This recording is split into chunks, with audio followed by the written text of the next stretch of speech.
doing a bike check on the Micro Edit. It's orange and black with a little bit of white chain. It's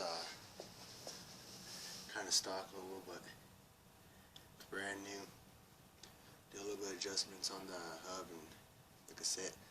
I cleaned up the grease off of it a little bit so it sounds a little bit louder. So I think it's the best way to do it. The only problems I have is it's not sealed right here. Other than that, it's pretty good. Yeah.